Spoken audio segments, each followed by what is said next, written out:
¿Cómo se llamaba la chica? Muriel Santana. Sí, me acuerdo.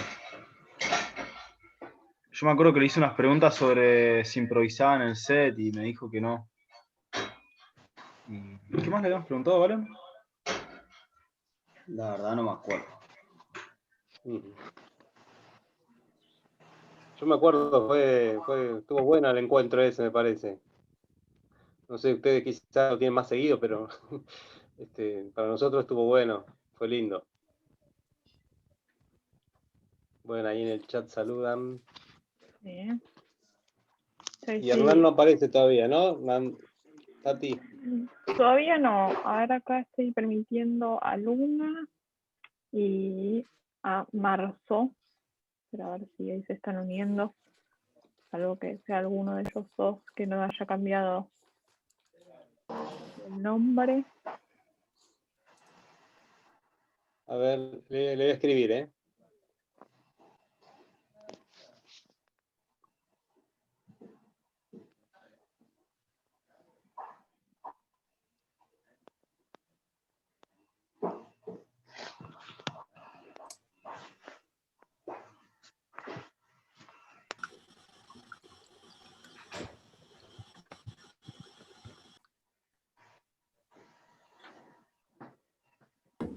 Bueno, mientras en el silencio yo aprovecho a saludar y a agradecer por la charla esta y un saludo también a los estudiantes que hace un montón que no nos vemos y ahora nos estamos mirando.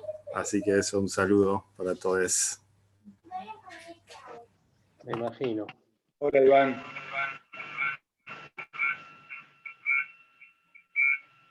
¿Qué puede ser el motivo del delay ese que suena a veces? No sé por qué están todos silenciados, así que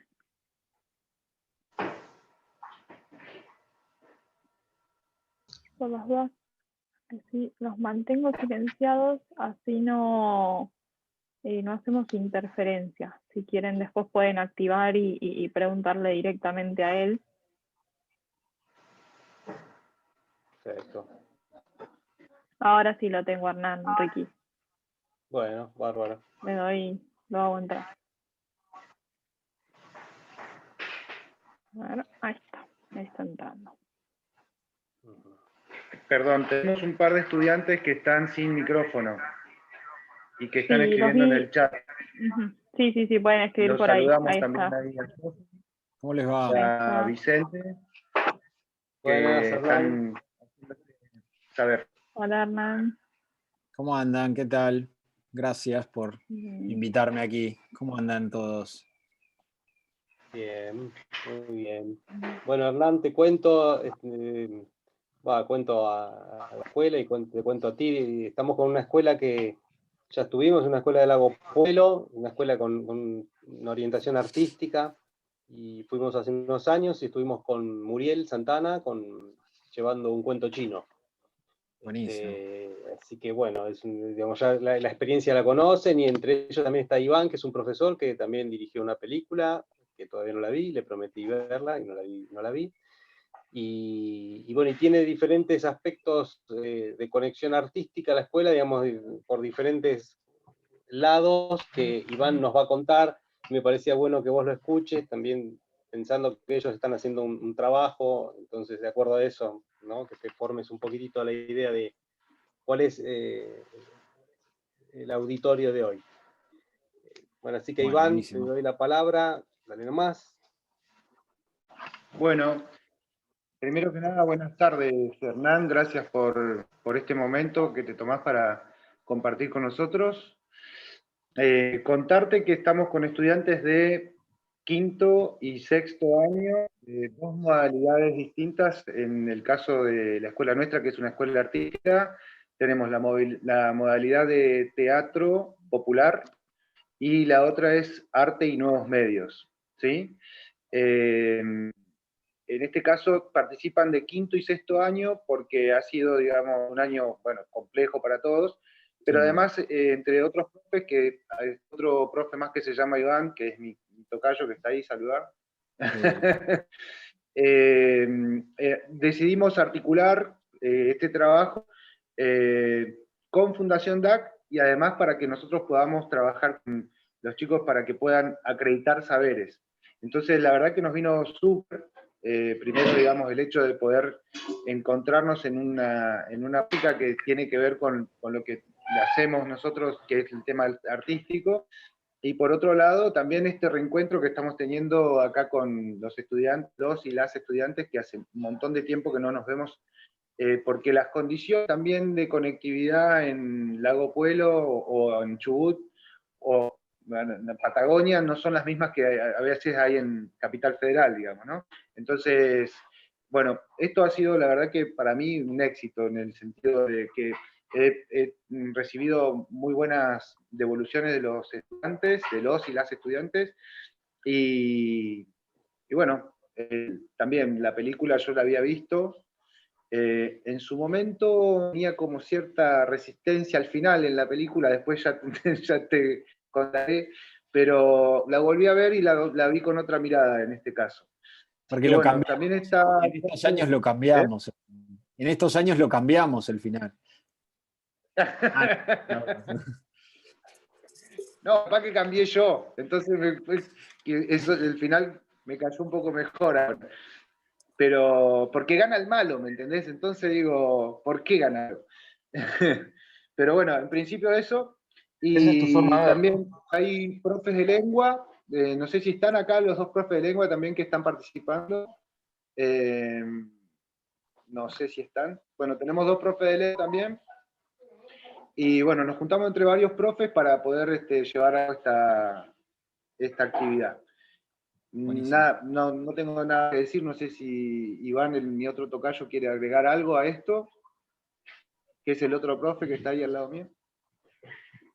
No, creo, bueno, primero agradecerte, Hernán, y después sí, nada, suscribir todo lo que mencionaste anteriormente, salvo esa cosa con la peli que te pasó, que no sé qué es, yo debo admitir que la vi hace bastante y hace 2 noches que la quiero ver por el link que pasaron en Vimeo, y bueno, acá las condiciones, tengo la suerte, que no es poca cosa de tener Wi-Fi en mi casa, pero por Vimeo fue imposible mirarla de nuevo, así que se me trababa mucho.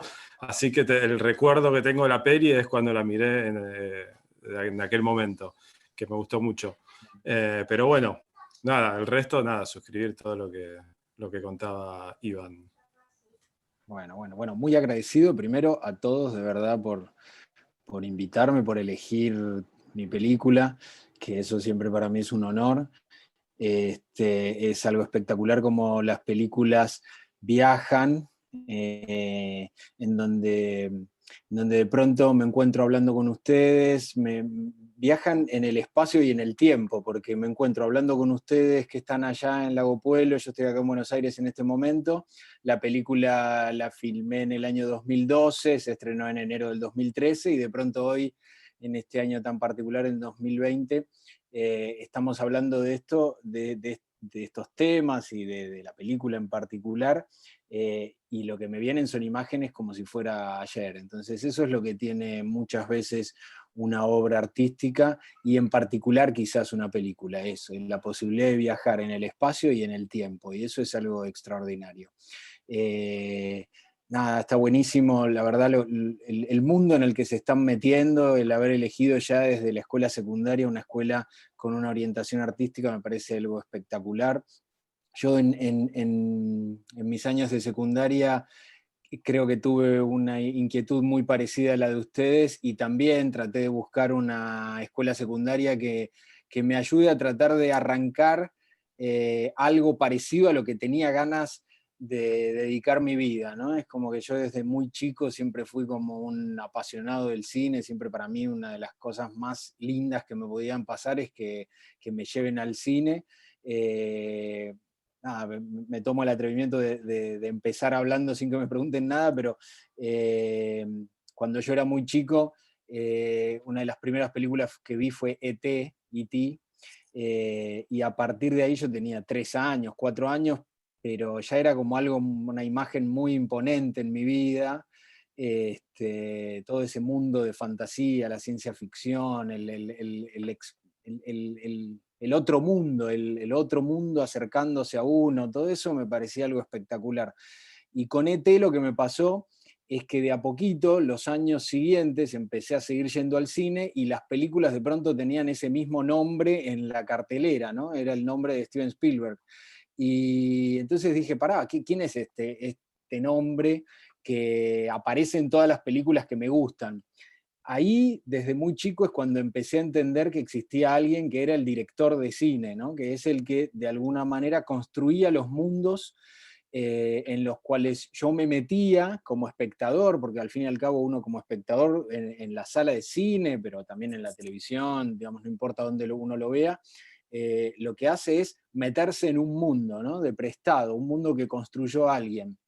Entonces de pronto empecé a entender que existía alguien que ocupaba el rol de ser el director de cine, y ahí es cuando desde muy chico empecé a tener la ilusión de alguna vez convertirme en ese director de cine, y quizás a la edad de ustedes, cuando tenía 16, 17 años, ya estaba estudiando en una secundaria con esa misma ilusión, y bueno, y hoy de pronto estoy acá charlando con ustedes muchos años después, así que se los agradezco mucho.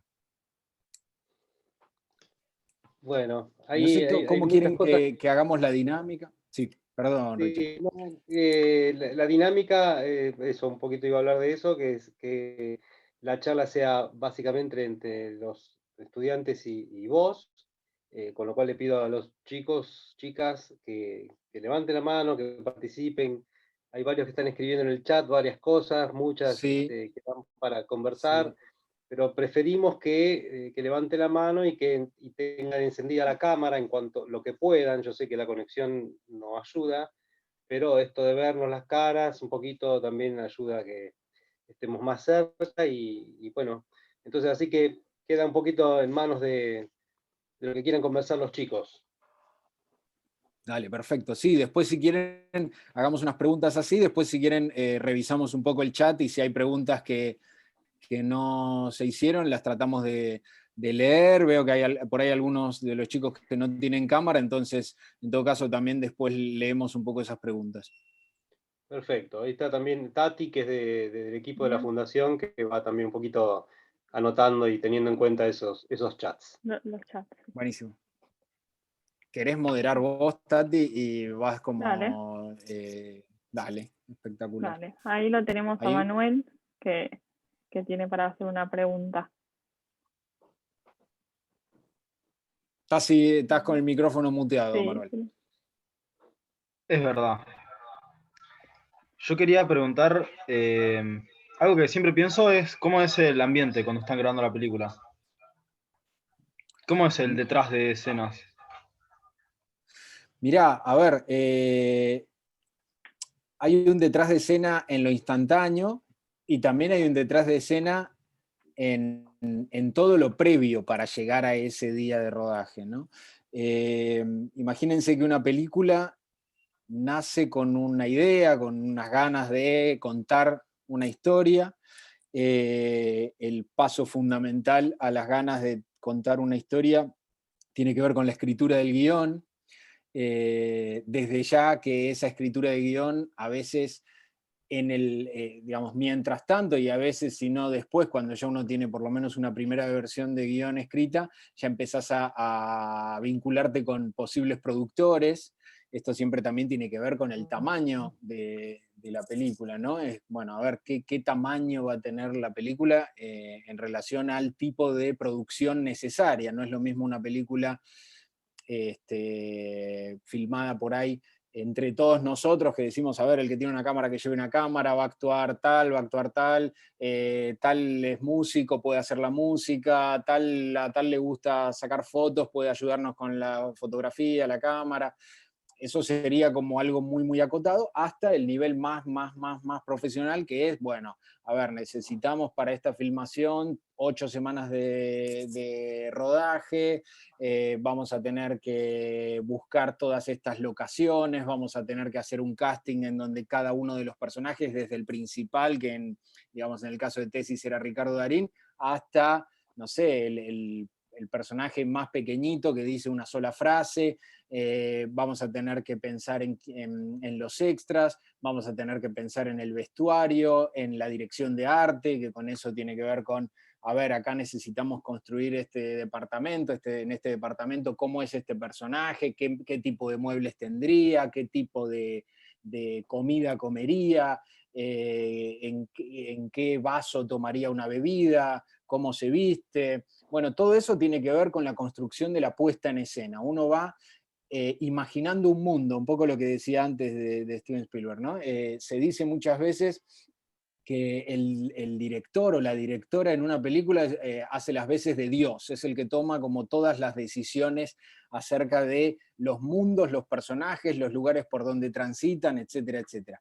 Entonces, después de muchísimo trabajo previo, llega el día de filmación, y bueno, y ahí lo primero que uno hace, si querés, tiene que ver con empezar a decir, bueno, esta escena para filmarla, la filmaría con un plano muy general, la cámara se va acercando hasta un primer plano del personaje y ahí la cámara gira y de pronto vamos a cortar a otro plano que es el plano detalle de la mano que agarra tal cosa. Bueno, todo eso tiene que ver con cómo voy a contar esta escena, ¿sí? Una vez que yo ya construí, ya fui trabajando con todos los equipos, con el de vestuario, con el de arte, con el de casting, con el de fotografía, con cada uno de los equipos, fundamentalmente con el asistente de dirección y con la producción, con todo uno de los equipos, vas armando, imaginando lo que vas a tener que hacer.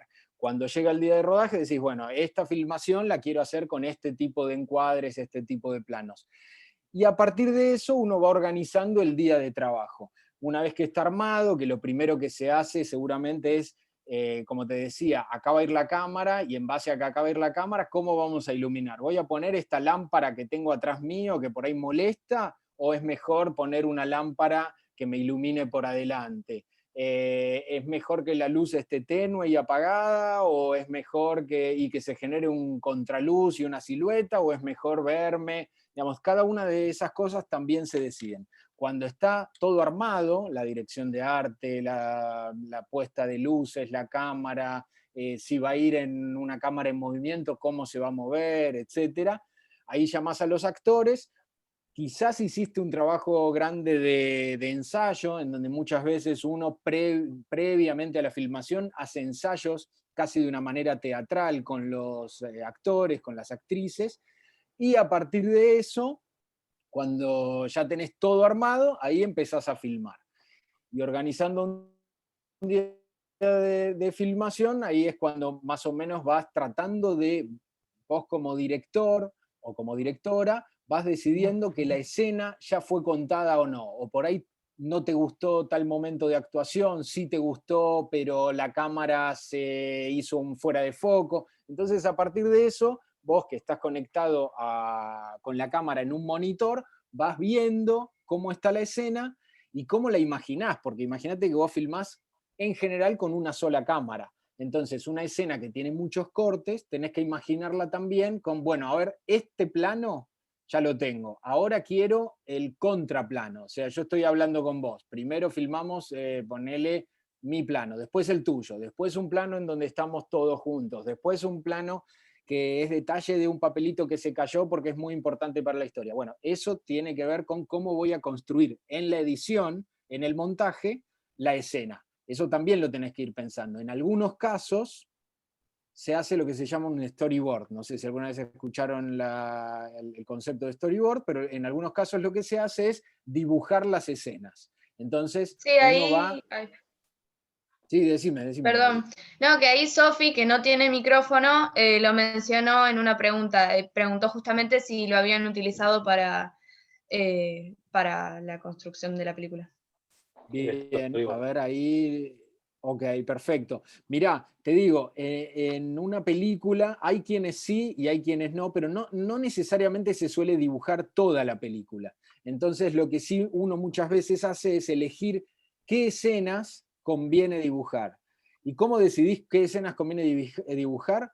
Bueno, conviene dibujar las escenas que son más complejas de explicarle al resto del equipo cómo las querés filmar. Entonces decís, voy a dar como ejemplo, nosotros la escena en la que el personaje de Darín, que es el personaje Bermúdez, entra en el espectáculo este de Fuerza Bruta. Esa era una escena muy compleja de filmar porque requería muchas variables y muchos elementos dentro de la escena. El personaje tenía que entrar, primero había todo se enfrentaba a un show en el que había un corredor y viento, después se corría y había como estas bailarinas que se tiraban en una pileta que estaba a modo de techo del lugar, después él buscaba al otro chico al final, por todos lados. Bueno, era una escena compleja de explicarle al equipo. Entonces, ahí sí, por ejemplo, tomamos la decisión de dibujar un storyboard y decir, bueno, esta es la manera en la que la vamos a filmar. Y a partir de eso, entonces, se hace una especie de cronograma, de plan de rodaje, en donde uno dice, bueno, a ver, primero que todo tenemos que filmar estos planos, el 1, el 4, el 8, el 25 y el 12. Vamos, perfecto, porque no necesariamente uno filma en orden, tanto en orden dentro de la escena, en un storyboard, como de toda la película. Quizás vos empezás filmando la película con la escena 34, al día siguiente filmás la 2, después la 85, y así vas cambiando las escenas. Entonces vos también tenés que estar muy atento, y por eso también es muy importante tener un equipo en el que uno confíe y también que tenga como cada uno su concentración en su propio trabajo, como para decir, bueno, hay alguien que por ejemplo es el continuista. El continuista es el que se va a hacer cargo de que todas las escenas tengan un vínculo de continuidad. Si nosotros estamos filmando esta escena, ¿sí?, en la que yo estoy con esta remera, y después filmo la escena en la que yo me voy de esta charla y bajo al supermercado a comprar una Coca-Cola. Bueno, tengo que tener la misma remera, porque si no tengo la misma remera va a parecer que o me cambié, o es otro día, o es otro momento. Entonces tiene que haber alguien que está muy atento a ese tipo de cosas, ya sea desde el vestuario, como desde, no sé, desde en qué mano agarré la virome, y la agarré en la mano derecha, pero en el otro plano de pronto la tengo en la izquierda. Bueno, eso seguramente cuando esté uno editando no va a pegar. Entonces tiene que haber alguien muy atento a ese tipo de cosas. Y también tiene que estar atento a lo que se llama el tono de actuación. ¿Qué quiere decir esto? El personaje de Darín, por ejemplo, va como enloqueciendo, ¿no?, a lo largo de la película, va entrando en una especie de obsesión. No es lo mismo cómo actúa al comienzo de la película que cómo actúa al final. Si yo estoy filmando primero que todo la última escena, le tengo que saber decir al actor, mirá, en este momento vos ya atravesaste toda esta tragedia, ya te metiste acá, ya buscaste al personaje que hace Calu Rivero, Laura, por acá, ya te peleaste, te agarraste a trompadas con el pibe, entonces estás como loco. El actor tiene que saber en qué momento de la historia está, entonces para eso también es muy importante estar muy atento, y en ese sentido sirve y es muy, muy útil planificar lo más posible, lo cual no quiere decir que después uno se vea obligado a hacer exactamente lo que pensó, pero mientras más pensaste, mientras más trabajaste, a la hora de filmación llegás con más cantidad de elementos para poder cambiarlos. ¿Sí? No sé si más o menos contesté tanto lo del story como lo de Manuel. Acá, Manuel. Sí, muy buena la respuesta. Porque, o sea, yo no tenía ningún contexto de cómo era atrás de la película y nada. Muy buena explicación. Yo tenía una duda o pregunta, que es cuánto se alejan las escenas que uno piensa o sea, de una idea principal, ¿no? Imagino que para hacer la escena tenés una idea troncal, una idea que es la idea de la escena. Cuando la van haciendo, ¿va modificando mucho o depende de la escena? Bueno, vos tenés que pensar en la totalidad de la película. ¿Cuáles son los puntos fundamentales de la película y cuáles son las variables por ahí que pueden estar sujetas a improvisación? También tiene que ver con qué tipo de película. Tesis sobre un homicidio es una película de género, un thriller policial, en donde muchas muchos de los elementos de la historia necesitan que antes haya sucedido tal cosa o tal otra. ¿Sí? Entonces, es un mecanismo un poquito más de relojería, una historia de género, y especialmente un policial de enigma, en donde hay un personaje que quiere llegar a una verdad, que por ahí una película de lo que se llama más una película de personaje, en donde uno por ahí contempla más bien situaciones de la vida de un personaje. En ese tipo de historias quizás uno tiene más posibilidad de improvisar y de no agarrarse muy estrictamente a ciertas cosas. En cambio, en una película de género, en donde uno necesita que las cosas vayan pasando para que pase tal otra, entonces en ese momento sí necesitas agarrarte de alguna que otra cosa. Eso no pasa siempre, pero sí en algunos casos. No en todas las escenas. Quizás uno puede llegar a una escena y decirle a los actores, improvisemos acá. A ver, a mí me gustaría que hablen de esto. O sea, me gustaría que hablemos de esta película, pero no les quiero dar un guión. Les voy a dar, en todo caso, ¿cómo quiero que empiecen? Empiezan con un director de una película que va a hablar con un montón de alumnos que están en Lago Puelo. Y termina con que la pasaron bárbaro, o termina con que no la pasaron bárbaro. Bueno, entonces, a partir de eso, todos nosotros que somos los actores de la escena, empezamos a improvisar. Vos tirás una pregunta, otra persona interrumpe, yo trato de dar una respuesta, alguien dice, me parece espectacular, otro dice, no, para mí no, y se enoja y pega un portazo. Bueno, ahí dejamos improvisar.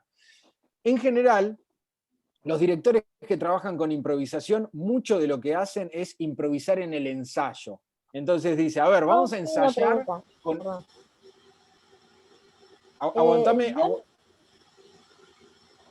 Aguantame, Luna, un segundito, que llego a tratar de redondear esta idea y ya te doy la palabra. Digo, en el ensayo muchas veces se improvisa y uno como director, y también en el conjunto con los actores y las actrices, dice, esto me gustó mucho, tratemos de llevarlo después a la filmación. También hay directores o directoras que directamente dicen, improvisemos, esta escena me parece que en el guión no tiene la vida que yo necesito, entonces improvisemos. También hay escrituras de guión mucho más libres, en donde no necesariamente dice un diálogo recontra estricto, en donde dice, hablan de tal cosa. Podría llegar a pasar, no es lo más frecuente, y como digo, en una película de género, en donde uno necesita que ciertas cosas vayan pasando, el guión es mucho más estricto, lo cual uno de todos modos puede ir cambiando. Hasta el final de la edición vas cambiando. Por ahí en la edición te das cuenta que la escena 42 funciona mejor al principio y no como escena 42. Pero uno tiene la posibilidad de tener cierta libertad. Aunque, como digo, en este tipo de películas se es un poco más rígido, entre comillas, que en una película de otro tipo, más de personaje, en donde uno sí puede decir, a ver, ¿qué es lo que haría el personaje en este momento? ¿De qué hablaría con este otro personaje? A ver, probemos esto. Ahí caben posibilidades de ser un poquito más flexible en cuanto a improvisación. Perdón, Luna, me ibas a preguntar algo. El guión está basado en una obra, ¿no? Como del mismo tipo. Mi pregunta es si se aferraron mucho al guión o, como vos decís, se fue improvisando más o menos ahí en el rodaje. Sí, no necesariamente de eso se trata lo que yo les explicaba como improvisación.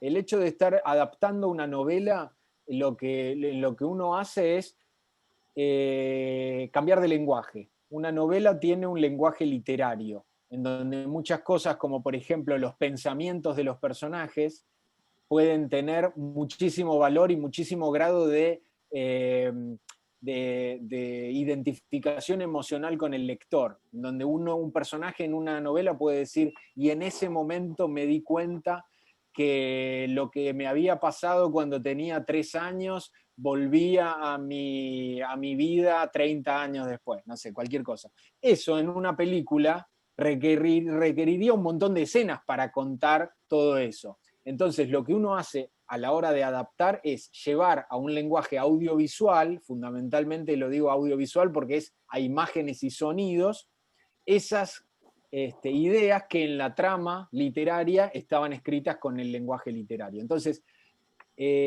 no necesariamente son tan parecidos. la novela y el guión cinematográfico, ¿sí?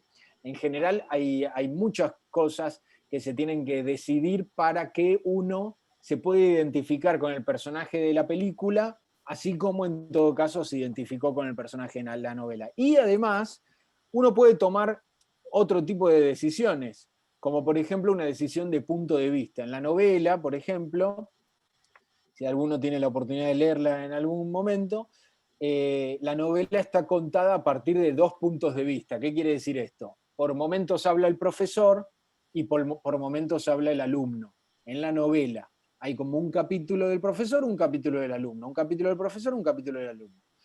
Entonces uno como lector por momentos te identificas con el profesor y por momentos con el alumno. Nosotros tomamos la decisión de contar la película a partir del punto de vista del profesor y no del alumno, y que el alumno sea un enigma, que uno no sepa si fue o no fue el asesino, cosa que en la novela es diferente. Entonces ese son el tipo de decisiones que uno toma cuando hace una adaptación literaria a cinematográfica o a una serie de televisión o lo que sea. A ver si uno de los chicos tiene otra pregunta. Ahí Vicente tiene una pregunta que no tiene cámara, no sé si, a ver Vicente, Sí. ¿querés escribirla? Sí, yo tenía acá otra pregunta, pero iba a hablar a Abril. Perdón. A ver si querés, Abril, Ok. preguntarle vos, si no... Iba a preguntar si participó activamente el escritor de la novela durante el rodaje o en el guión, o en la escritura del guión. Mira, en el caso de esta película no participó ni de la adaptación ni tampoco de la filmación. Él fue a la filmación más como espectador, a él le gustaba mucho la idea de que una novela suya se filme, entonces él como que más bien me dijo, che, ¿puedo ir a la filmación? Le dije, sí, obviamente, y de hecho actúa en un momento en la película. Pero él no participó de la adaptación. O sea, es como que en ese sentido nosotros hicimos un convenio con él en el que nosotros íbamos a poder trabajar su novela desde nuestro lenguaje. En otros casos sí participa. Yo hice una serie que se llama El Jardín de Bronce, que también es una adaptación de una novela. En ese caso, el escritor de la novela escribió los guiones de la serie, él junto con otro. Pero ese fue otro tipo de caso. Entonces, uno puede tener los 2 tipos de posibilidades. También puede pasar que uno escriba el guión y después se lo des al escritor como para que lo lea y empezar una especie de ida y vuelta. Pero si uno no va a hacer unos cambios trágicos, no es que vas a hacer completamente otra cosa, no necesariamente eso es lo más importante, sino que es muy importante que el escritor de una novela sabe que él trabaja un lenguaje y el guión y posteriormente la película trabaja otro tipo de lenguaje. ¿Sí? Si vos ves, ustedes muchos estudian teatro, según lo que me habían dicho. Por ejemplo, en una obra de teatro, uno ve Romeo y Julieta o Hamlet o cualquier obra de teatro. No es lo mismo una obra de teatro verla en teatro que verla en el cine. Entonces, en el cine ya de por sí necesitan cambiar cosas, adaptar cosas, ¿sí? Entonces, ahí lo mismo pasaría entre una obra de teatro y una película con una novela o un cuento y una película. O un caso real, que ahora están tan de moda los biopics, estas cosas de contar una historia real, también no es que esto pasó exactamente así. Uno no deja de estar eligiendo, cuando escribe un guión o cuando dirige una película, qué porción de la vida de tal personaje es la que quiere contar y cómo lo estás contando, al fin y al cabo, porque uno no necesariamente está reproduciendo diálogos o cosas de exactamente la persona real, ¿sí? Acá llegó la pregunta de Vicente, que dice, ¿cómo conseguiste hacer la película? Supongo que se debe referir más bien al proceso, a lo mejor. Bueno, a ver, si querés te digo que parte de un poquito más atrás. Yo había hecho una película, una comedia romántica que se llama Música en Espera, con Diego Peretti, Natalia Oreiro y Norma Leandro. Esa había sido mi primer película como director. Antes de eso, yo cuando terminé la escuela de cine, empecé a trabajar y mi primer trabajo fue en un programa de televisión que mientras lo filmábamos era un programa de televisión y cuando lo terminamos de filmar nos dimos cuenta bien qué es lo que era, que básicamente era los simuladores. A mí me tocó ahí trabajar en los simuladores desde su primer temporada, digamos, primero empecé siendo el apuntador, que es quien pasaba la letra con los actores, y de a poquito empecé a ganar la confianza de Damián Cifrón, que es el director, y empecé a cubrirlo a él en algunas cosas que se llaman de segunda unidad, ¿no? Algunas cosas más pequeñas que había que hacer por la gran cantidad de cosas que había que filmar. Haber trabajado con Damián Cifrón y haber trabajado en los simuladores fue una experiencia superlativa, alucinante, ¿no? Por lo que era para mí estar trabajando mientras tanto y por lo que fue después cuando el programa generó todo lo que generó y empezar a darme cuenta cómo había empezado yo mi carrera, ¿no? Como al lado de un director en quien enseguida yo admiré tanto y a quien enseguida se convirtió en un referente tan importante para mí. Después continué un poco mi carrera siendo así, esto de un poco ayudante y un poco director de segunda unidad en otros programas, entre ellos en Hermanos y Detectives, que es otro programa que dirigía Damián, que dirigía y escribía Damián. Y después de esos años de trabajo con él, me surge la posibilidad de un llamado telefónico que recibo de unos productores, que eran Diego Dukowski y Daniel Burman, que me llaman con la intención de filmar una película que había participado de un concurso. El guión había participado de un concurso y el guión lo escribía Patricio Vega y otra chica que se llama Julieta Stenberg. Y Patricio Vega había sido uno de los colaboradores fundamentales de guión de los simuladores y también uno de los guionistas de Hermanos y Detectives, junto con Damián, ¿no? Entre los dos lo escribían. Bueno, a partir de ahí, entonces me dan este guión, yo hice una devolución, los productores les resultó interesante mi devolución, empezamos a trabajar, hicimos la película. Cuando yo terminé Música en Espera, que fue una película para mí muy, muy feliz, que a mí me llenó de felicidad y la verdad que la disfruté muchísimo y me encanta, y me encanta que haya sido mi primera película. Pero terminada esa, dije, bueno, ahora me gustaría explorar otro tipo de género, un género, si se quiere, que tenga mucho más que ver con el tipo de películas que me gusta ver. Pecados Capitales, Los Sospechosos de Siempre, El Silencio de los Inocentes, Cabo de Miedo. Digamos, yo disfrutaba mucho de ver esos policiales o esos thrillers. Entonces tenía muchas ganas de eso. Y ahí Patricio Vega, el mismo guionista de Música en Espera y quien les contaba que había arrancado tiempo atrás también en los simuladores, Hermanos y Detectives y todo eso, él me dice, mira, leí esta novela y me parece que puede haber una película que tenga que ver con estas cosas de las que venimos hablando y con estas cosas que tenés ganas de hacer y eso. Y así leí la novela y empezamos a trabajar en el proyecto. Patricio empezó a escribir, hablamos con el escritor de la novela, empezamos a hablar con algunos productores, a ver quién se podía llegar a interesar. Y finalmente cuando tuvimos una primera versión del guión, que Patricio terminó una primera versión del guión cinematográfico, lo primero que hicimos fue llevársela a quien creíamos debía ser el protagonista de la película, que era Ricardo Darín. Y bueno, y tiempo después tuvimos la suerte de que él se entusiasme con el proyecto, se entusiasme con la idea, que los productores se entusiasmen cada vez más también con el proyecto, y ahí empecemos a poder hacerlo realidad, ¿no? Empezar a armarlo. Una vez que teníamos imaginado ya y empezado a trabajar sobre los actores principales de la película, entonces ahí empezó a avanzar el resto del trabajo, que es quiénes son el resto de los colaboradores que van a trabajar en la película. Más allá de los actores, hay un equipo de, les diré, más de 100 personas alrededor de una película. 100 personas en la filmación, posterior a la filmación, en el montaje, la música, el sonido, el estreno y todo, debe haber otras 100. Así que es mucha la gente y muchos los roles muy diversos que están alrededor de una película.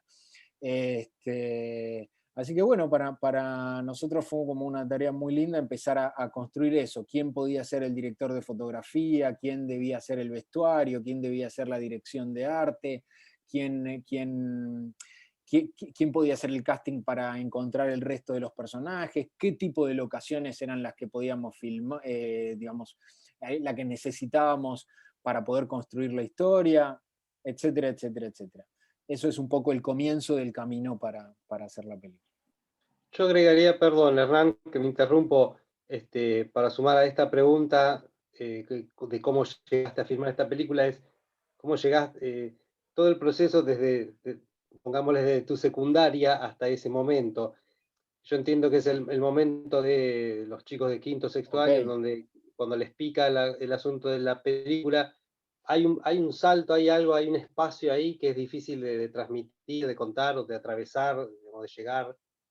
Para que le Entonces voy a empezar la respuesta diciendo con mucha pasión y muchas ganas y mucha consecuencia con ese niño que veía las películas de Spielberg que les contaba al principio, con muchas ganas de querer cumplir mis sueños.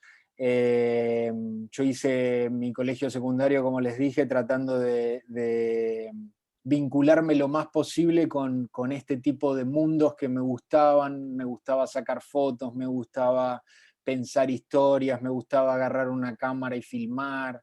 Entonces trataba de trabajar sobre esos sueños, y ahí empecé como a decir, bueno, a ver, ¿dónde se estudia cine? Porque a veces uno también termina como nombrando inevitablemente ciertas películas extranjeras, pero había muchas películas argentinas que a mí me gustaban, en donde yo decía, estas películas están hechas por gente de acá, y ¿por qué yo no puedo hacerlo?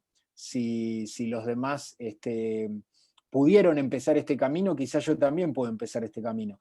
Entonces ahí fue que empecé a averiguar dónde podía estudiar cine. Una de las posibilidades fue lo que hoy se llama ENERC, en ese momento tenía otro nombre, que es la Escuela Nacional de Cine, ¿no? Es la Escuela Nacional de Experimentación y Realización Cinematográfica.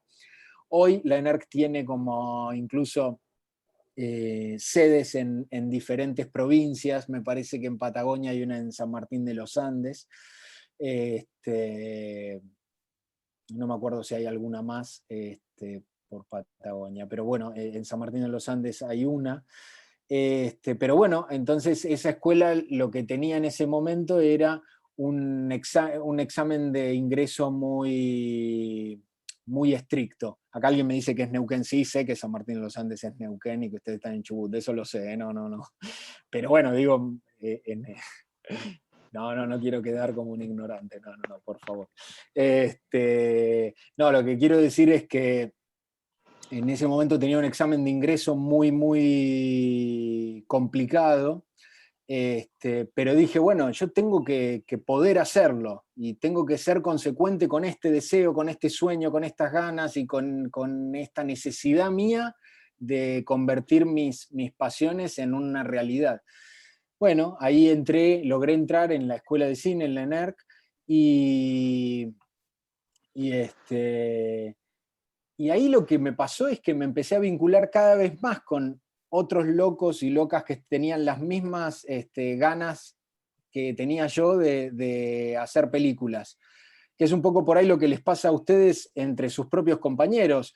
No sé si todos quieren hacer cine o televisión, por ahí algunos quieren hacer teatro, por ahí algunos les gusta más la actuación, por ahí algunos más la dirección, algunos la fotografía, o algunos otra cosa relacionada o vinculada al arte. Pero lo lindo es que este es un trabajo muy colaborativo y muy de equipo, en donde no existe hacer una película solo. Es inevitable y fundamental que uno se vaya nutriendo de los saberes y también de las pasiones de las demás personas. Entonces eso fue como, de pronto, yo en la escuela de cine empecé cada vez más a encontrarme con esto, con una amiga que le encantaba la producción, que no le interesaba la dirección, le encantaba la producción. otro amigo que lo que le gustaba era el sonido, y de pronto yo le tiraba una historia y me decía, me parece que acá debería sonar tal cosa. Y otro amigo que le gustaba la fotografía y me decía, ¿por qué a la cámara? Nosotros filmábamos en Super VHS originalmente, los primeros cortos. Super VHS es algo que ya directamente no llega ni a pieza de museo, ¿no? Pero entonces decía, si le ponemos una media, hablo de una panty media, una media de lycra, ¿no? A la cámara, al lente, el lente va a quedar con una especie de desenfocado que se va a acercar más a una cámara de cine. Entonces agarrábamos y le poníamos una media de lycra al lente y íbamos y decíamos, ¿por qué no iluminamos con una vela como hizo Kubrick en Barry Lyndon? Y íbamos y poníamos una vela, nos estallaba en la cámara. De eso se trata, si quieren, cómo llegué a hacer una película, de tener una pasión ilimitada, invencible, infinita, y que eso de a poquito se fue convirtiendo en tener de pronto una posibilidad de entrar a trabajar en un programa de televisión, y que a partir de empezar a trabajar en el programa de televisión y tratar también de poder aportar todo lo que yo podía desde mi rol, ¿no? También ubicarme en el rol que tenía y tratar de aportar y aportar y aportar, y que eso de pronto me haga conocer a tal otra persona y a tal otra, y en conjunto, por ejemplo, en este caso lo que digo en mi trabajo que hacía con Patricio, decir, bueno, ¿por qué no hacemos un proyecto juntos? Hicimos un proyecto juntos que después no salió, y después de pronto empezamos como a trabajar cada uno por su lado, y el destino quiso que nos reencontremos, y así uno de alguna manera de pronto está tratando de construir un camino. Como director o directora de cine, básicamente es una aventura similar al de un personaje de una película. Es un camino que comienza con una foto, digamos, de alguien que tenía muchas ganas de hacer películas, y bueno, y después va cambiando esa foto, ¿no? Va cambiando, y a veces las hace y logra hacerlas y vencerlos, y a veces uno también se entusiasma haciendo documentales, y a veces uno se entusiasma haciendo películas de género, y a veces uno se entusiasma haciendo películas más autorales de personaje, y así nosotros como espectadores podemos disfrutar de muchas películas de diferentes países, los más inhóspitos del mundo, los más lejanos, los que quizás no conozcamos personalmente nunca, pero sí los conocemos por el cine, que podamos, como decía, viajar en el tiempo, porque podemos ver una película de 1930 o de 1910 o de 1896, así como de una del 2020, y es como de pronto ya 100 años de cine que uno puede viajar en el tiempo y en el espacio. De eso se trata, no sé si Richard, si ahí un poco contesté cómo uno de pronto se convierte en director o directora de cine. Sí, paso a paso, ¿no? Creo que... Bueno, bárbaro, gracias. Había un alumno, perdón Tati, que me meto, había un alumno que decía, quiero hablar. Sí, ahí está, lo veo en la cámara, ahí si quiere activarme el micrófono. Después tengo algunas preguntas de Sofía acá en el chat para hacerle. Perdón, ahí Iván dice que en Neuquén y en San Martín de los Andes, agradezco ahí que en Neuquén también hay una no sabía que en Neuquén también hay, sabía que en San Martín. Bueno, ellos hace tienen poco está en Neuquén Capital, hace muy poquito está, pero hay dos, una San Martín de los Andes y la otra en Neuquén Capital. Perfecto. Sí, estoy aquí, ¿eh?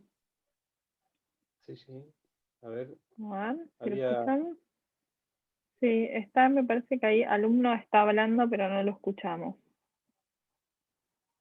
Creo que Sofía había hecho unas preguntas, ¿no? Que hace rato sí, ya. Pero, sí, Sofía, es verdad que había dicho, yo acá ya escribí acá las tengo. A ver.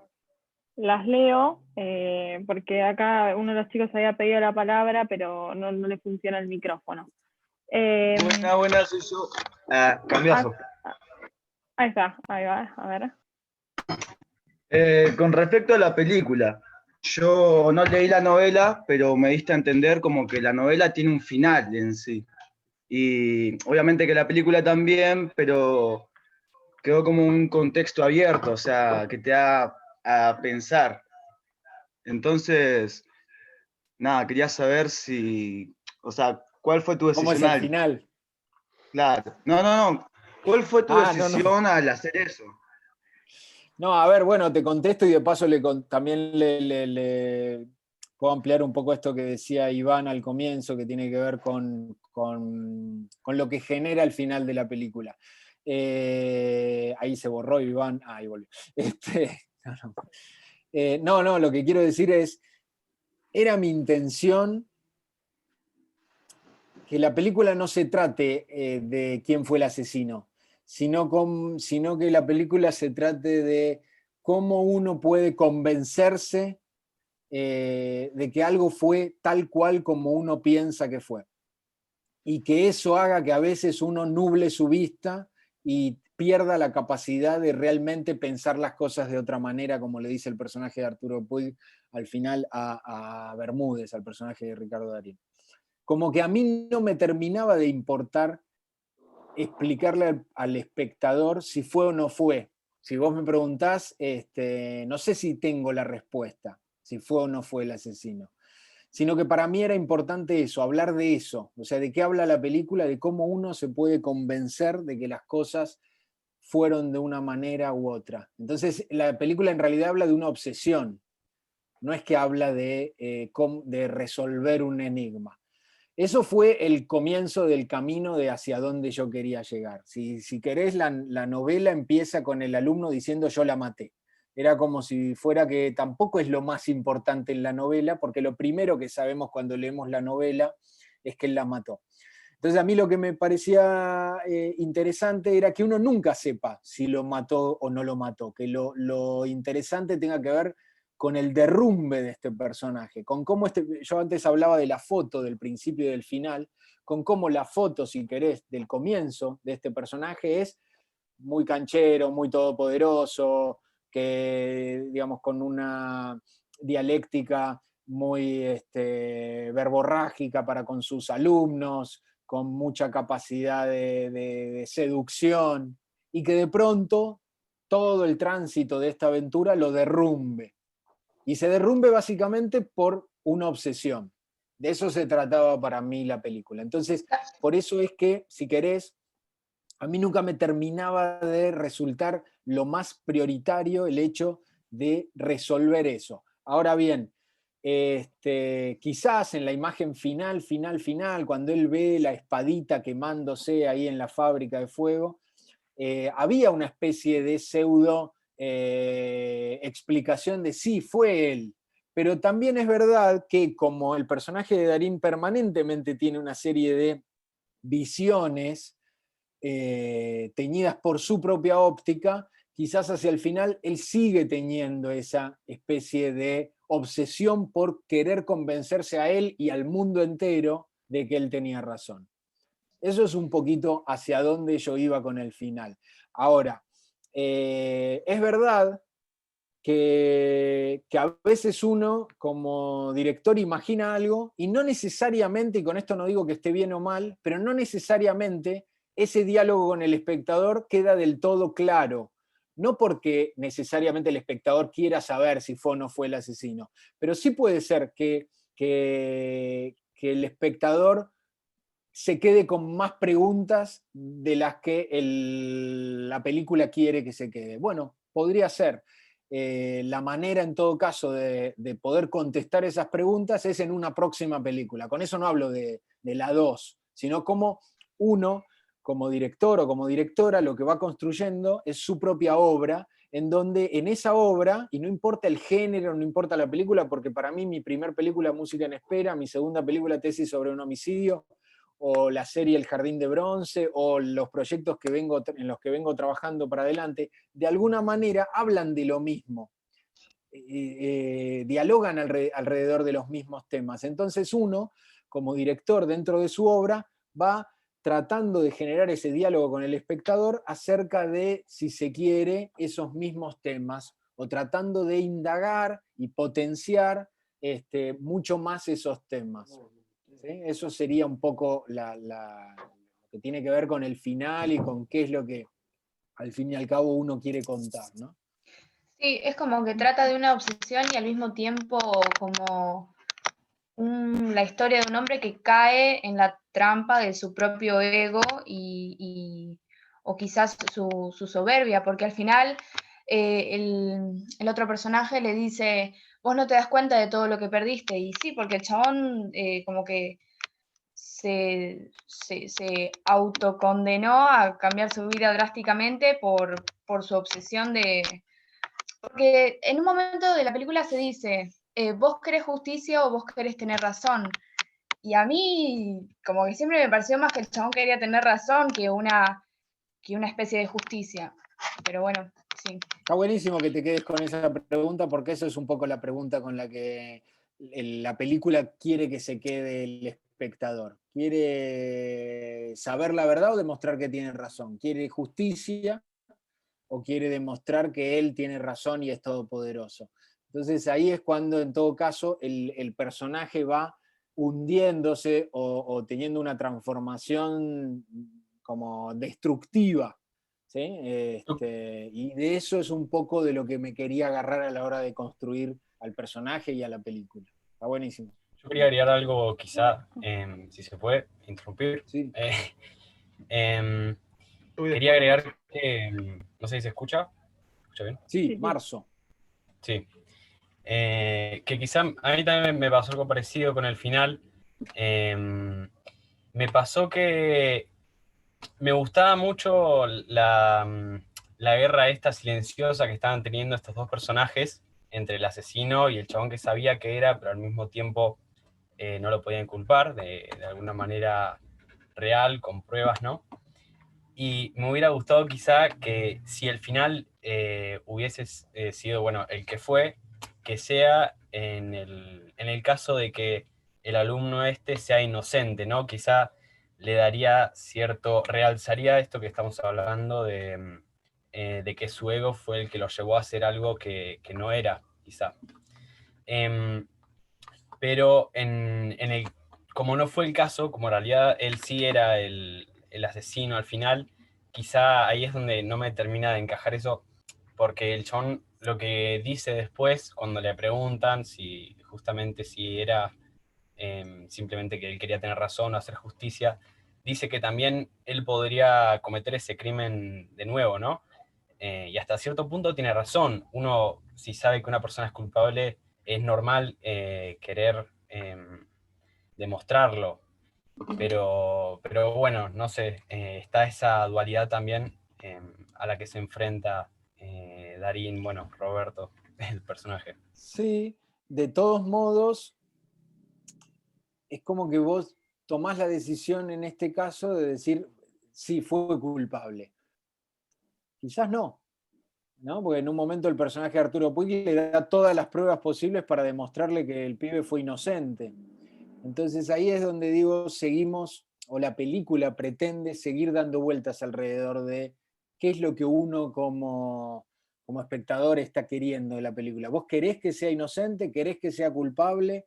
Un poco lo que decía Abril antes. ¿Vos querés demostrar que tenés verdad o querés que se haga justicia?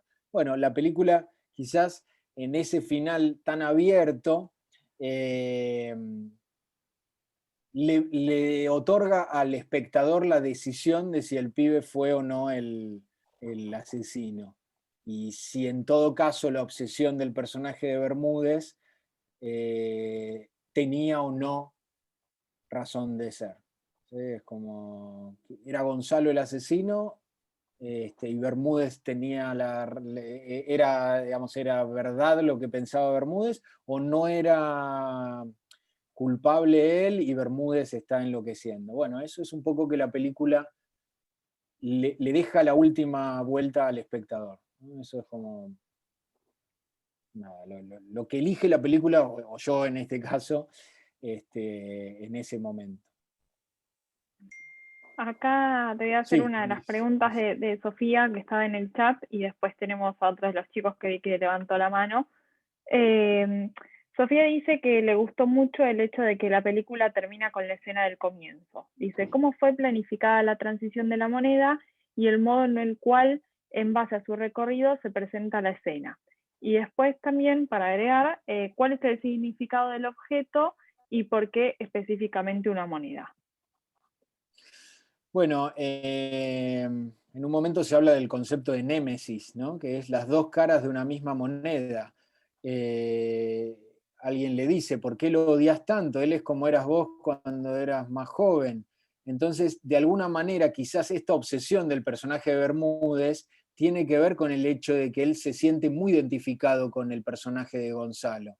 ¿Sí? Es como que él dice, se parece tanto a mí que lo odio, sería. O sea, que quiero descubrirlo porque se parece tanto a mí.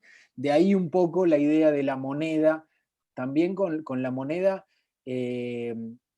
con esa posibilidad de que caiga de cualquiera de los dos lados, ¿no? Esas cosas que es el azar o el destino que toma muchas veces decisiones. Entonces, por eso la imagen inicial es la moneda rodando, y ese tambaleo es muy, muy importante. Por eso también el personaje de Gonzalo juega con una moneda todo el tiempo. Alrededor de la idea de la dualidad, del doble, de dos caras de la misma moneda, circula toda la aventura de la película. Y por eso, quizás, un poco la moneda tiene ese grado de importancia. Lo mismo pasa, si querés, con la mariposa y el colgante de ella, que también tiene o busca una simbología que tiene que ver con esa oruga que se convierte en mariposa, esa transformación, esa crisálida de cómo de pronto ella se va a convertir en mariposa. Y cómo se convierte en mariposa realmente, genuinamente, o es el personaje de Gonzalo el que la convirtió en eso. Tiene un patrón de ser, esos pelos cortos que nacen en la madre de Gonzalo, en esas imágenes de diapositivas que se proyectan en la pared y están en la hermana de Laura y después Laura cortándose el pelo, o todo es parte del enloquecimiento del personaje de Bermúdez, a quien él mismo a veces manipula la personalidad del resto de los personajes. Bueno, la idea de utilizar objetos y elementos que van repitiéndose simétricamente tienen que ver con potenciar simbólicamente ciertos elementos de la película. Lo teníamos a Osvaldo, que creo que tenía una pregunta, y si no está Lisandro. Bien. A ver. ¿Se escucha? Sí. Tenía más que una pregunta, quería decir que me gustó el hecho de que el protagonista, porque una vez que alguien ve una película, siempre se meten en los pies del protagonista o suele tener una especie de empatía por lo que él hace o sus decisiones, y durante el transcurso de toda la película se ve cómo investiga o cómo acusa al pibe de ser un asesino, y uno casi siempre trata de creerle porque él es el protagonista. Y me gustó que al final te deja planteando como que quizás no tenga razón, tal vez no es ese el bueno, quizás hay que ver el punto de vista de la otra persona que se está acusando. Y me gusta también eh, que el protagonista no siempre sea el que tenga la razón absoluta. Bueno, uno cuando va construyendo una trama, también lo que construye es una identificación. Entonces vas haciendo que el espectador se identifique con un personaje, y en ese caso, de ahí la búsqueda del punto de vista, ¿no? Quien cuenta la historia, en general uno se identifica con quien cuenta la historia. Pero por ahí lo que hace la película, tal cual como vos decís, Osvaldo, tiene que ver con en algún momento ubicar al espectador en una necesidad de él mismo también decir, pará, yo también enloquecí, y tengo que ver las cosas de otra manera, o estoy convencido de que las cosas son como las lleva este personaje. Pero es muy importante, y quizás una de las cosas más fundamentales que toma la decisión el director o directora de una película: elegir el punto de vista. ¿Quién cuenta la película? ¿Quién cuenta la historia? ¿Sí? No es lo mismo, no sé, contar Caperucita Roja desde Caperucita, desde el lobo, desde la madre, desde la abuela. Entonces, uno está tomando una decisión de quién la cuenta, la historia, y con quién te querés identificar.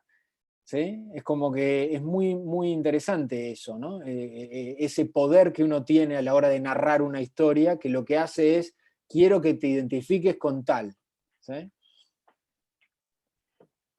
Bien. Y teníamos también a Lisandro. A ver si quiere. Buenas, buenas. Yo tenía una duda, es que ¿cómo supo usted, Hernán, que Ricardo Darín sería apto para el papel? Porque sinceramente lo interpreta demasiado bien, lo da bien a entender que a poco va colapsando con su idea, está tan convencido que empieza a colapsar mentalmente y nada, era la duda que tenía yo. Bueno, qué bueno, muchas gracias. Me pone muy feliz lo que decís.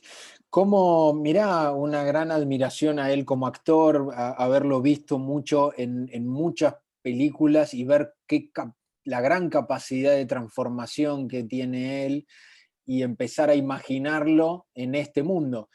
Había visto obviamente Nueve Reinas o El mismo amor, la misma lluvia o todas las películas de Campanella, El hijo de la novia, El secreto de sus ojos. Ya había visto muchas películas con Ricardo Darín, incluso anteriores a toda esa etapa que arranca con Nueve Reinas, que me parece extraordinaria. Entonces, siempre sentí que él iba a saber hacer crecer la locura y la obsesión de este personaje. El aura, también de Fabián Bielinski, es para mí una película fundamental que me encanta y que la veo y la vuelvo a ver. Y el trabajo que él hace en el aura me parece que fue muy, muy inspirador. Entonces, yo sentía que él tenía todas las herramientas para hacer mucho mejor al personaje de lo que yo hasta ese momento lo venía imaginando. Y entonces, a la hora de empezar a trabajar con él y empezar a primero escuchar las preguntas que hacía, es muy interesante cuando un actor o una actriz te empieza a hacer preguntas de por qué este personaje toma esta decisión en este momento. Entonces, a uno le obliga a tener esas respuestas. Entonces, esa ida y vuelta de preguntas y respuestas, yo ya sentía que ese personaje estaba creciendo. Y desde ya que cuando lo empecé a escuchar interpretar al personaje, yo ya veía que traía muchas más cosas de Bermúdez de las que yo había imaginado. Eso es algo espectacular. Cuando un actor o una actriz lo que quiere es hacer crecer a los personajes, es hacer potenciarlos, es saber por qué están haciendo esto y por qué no harían esto otro. Y por ahí a veces te tienen que preguntar en serio o discutir en serio, pero ¿por qué esto? Entonces uno tiene que tener la capacidad de responder esas preguntas. Para mí, una de las grandes, de los grandes puntos al dirigir una película es poder responder por qué. ¿Por qué a un actor o una actriz? ¿Por qué al director de fotografía o directora de fotografía le estás pidiendo que esta escena sea en contraluz? ¿Por qué al productor o productora le estás pidiendo que tenga más días de filmación esta secuencia que esta otra? ¿Por qué tiene que filmarse en esta locación y no en esta otra? ¿Por qué el casting tiene que ser este y no este otro? ¿Por qué? Si uno sabe todas esas respuestas es que está construyendo un mundo. Y ojo, con eso no quiero decir que no se puede improvisar, porque hay grandes películas de muchísima improvisación y que son espectaculares, pero quizás esa improvisación también tiene un porqué, ¿no? Entonces, para mí eso es muy importante y muy interesante. Si uno de los chicos tiene alguna otra pregunta, si no, tengo acá otra en el chat. A ver, Manuel. A mí se me ocurre una. ¿Alguna vez escuchaste teorías sobre la película? Porque seguramente hay muchas teorías. Yo saqué una, que es que el protagonista es quien es el asesino. Como que por un momento de la película llegué a pensar eso, y como que pensé que al final iban a revelar eso, y bueno, tuvo el final que tuve que analizarlo y verlo varias veces para sacar una conclusión. Yo tengo una ¿Has escuchado pregunta, alguna la que hago por ahí sobre la peli? Sí, a ver, le contesto a Manuel Luna y ahora te contesto a vos. Sí, escuché muchas interpretaciones posibles del durante la película. O sea, es como, yo estaba convencido que la asesina era Laura, la hermana de la chica muerta. Yo estaba convencido que en un momento nos íbamos a darnos cuenta que Bermúdez, el personaje de Darín, era el asesino. Yo estaba convencido que el chico, que Gonzalo, el personaje que hace Alberto Amán, era el asesino. También, obviamente, muchas conjeturas acerca de lo que viene después de la película, que les digo, no hay nada más lindo que ir a ver la película al cine. Esperemos pronto vuelva al cine, por favor, que es lo que más extraño. Pero digo, es muy lindo ir a ver tu propia película al cine, porque enseguida escuchás a la gente hablar, desde los que les encanta hasta los que no les gusta, ¿no? Entonces, eso es también muy importante, tener esa capacidad de escuchar, no quedarse enfrascado y encerrado en que tus ideas eran las que tenían que ser. Por eso digo que a veces uno tiene que seguir dialogando con el espectador en su próxima película o en su próxima obra. A mí me encanta que se generen conjeturas, porque eso quiere decir que la película tiene una vida, una vivacidad, no sé si se dice así esa palabra, pero que lo que quiere es justamente tener un ida y vuelta con el espectador. No le da todo servido en bandeja, sino que hace que el espectador esté poniéndose contento, enojándose, riéndose, asustándose. Es eso, una ida y vuelta entre el espectador y la película. Perdón, ahí Luna iba a decir algo también. ¿No? Ah, sí. Enlazado a lo que dice Manu, que él tenía una teoría de que era el asesino, una de las escenas finales es de la daga derritiéndose al fuego, y que supuestamente la tenía Gonzalo, creo que se llamaba, pero como me resaltó esa duda de que horas antes lo había dejado inconsciente en esta fiesta, entonces cómo había podido ser él si estaba inconsciente, entonces como que también te genera esa cierta duda de si Roberto es el verdadero asesino. Pero dentro de no digo que esto haya sido así, pero dentro de la conjetura del personaje de Bermúdez, el lugar en donde aparece el cuchillo es previo a la golpiza. O sea, es como si fuera que él... Claro, sería una cosa así. El hacer desaparecer la daga. Me meto para hablar de una cosita que me venía picando y que me parece importante. Vos, digamos, toda esta película, entre comillas, digamos, se mete con la familia judicial, digamos, ¿no? La familia judicial en el sentido de un gran grupo de gente que se dedica al derecho y a la justicia, que conforman, digamos, todos estudian derecho y se forma entre ellos, digamos, como en cualquier otra, el tipo que se dedica a la construcción, arquitectos, ingenieros, no sé, carpinteros, pertenecen a una familia, estos pertenecen a otra, y yo supongo que vos, para terminar de hacer el guión, para hacer la película y para hacer todas estas conjeturas y hacer este thriller, debes haber estudiado un poquito cómo funciona esa familia, digamos, cercana al derecho. Entonces, un poquito ver qué es lo que vos investigaste o con qué te encontraste o qué terminás pensando sobre los abogados, los jueces, sus mecanismos.